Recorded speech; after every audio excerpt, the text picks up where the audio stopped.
ইতিমধ্যেই ভাইরাল হয়েছে তৃণমূল বিধায়ক তাপস চট্টোপাধ্যায়ের এই মন্তব্য। আন্দোলনকারীদের কটাক্ষ করে তিনি ঠিক কি বলেছেন শোনাব। হাততালি দিয়ে দিয়ে ডিস্কো ড্যান্স করে কোনো আন্দোলন সফল হয় কিছুদিন মানুষকে বিভ্রান্ত করা যায় এটা তো হয় না। আন্দোলনের একটা গতি প্রকৃতি আছে।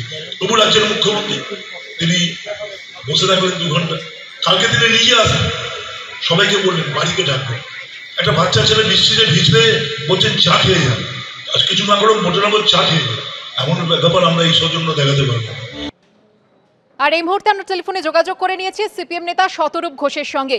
শতরূপ, আপনি শুনলেন, আমরা জানি যে জুনিয়র চিকিৎসকরা বারবার তাদের এই আন্দোলনকে শান্তিপূর্ণ আন্দোলন বলেছেন এবং তারপর আমরা তৃণমূলের তরফ থেকে বারবারই হুমকি হুঁশিয়ারি উড়ে আসতে দেখেছি এবং এইবার তাপস চট্টোপাধ্যায় যেমনটা বললেন যে এভাবে হাততালি দিয়ে ডিস্কো ডান্স করে আন্দোলনকে সফল করা যায় না, কি বলবেন? দেখুন, যে দল শহীদ দিবসে পাগলু ডান্স করায় মঞ্চে, আর মুখ্যমন্ত্রী পায়ের ওপর পা তুলে পা নাচাতে নাচাতে শহীদ দিবসে শহীদ পরিবারকে নিয়ে পাগলু ডান্স দেখেন, সেই দলের ডিস্কো ডান্সে আপত্তি কেন হচ্ছে আমি বুঝতে পারছি না। দেখুন, দুটো কথা আছে। তৃণমূল কংগ্রেসের কোনো একজন নেতা অসংবেদনশীল মন্তব্য করেছে। ডিস্কো ডান্স শব্দটাও, ডিস্কো ডান্স তো কোনো পাপ নয়। ডিস্কো ডান্স করা মানে গরু চুরি, বালি চুরি, কয়লা চুরি নয়। কিন্তু ডিস্কো ডান্স শব্দটাকে একটা নঙর্থকভাবে, ব্যঙ্গাত্মকভাবে ব্যবহার করে কিছু মানুষকে অপমান করেছে। এটা নিয়ে আমাদের নতুন করে বিস্মিত হওয়ারও কিছু নেই, নতুন করে বলারও কিছু নেই, কিন্তু কেননা এটাই খুব স্বাভাবিক, এটাই আমরা দেখে আসছি তৃণমূলের কাছ থেকে। আমার যেটা তার চেয়ে গুরুত্বপূর্ণ মনে হচ্ছে তাপস চ্যাটার্জির পরের কথাটায়, যে এইসব করে কিছু হবে না। মানে আপনি কি বলতে চাইছেন, কি হবে না?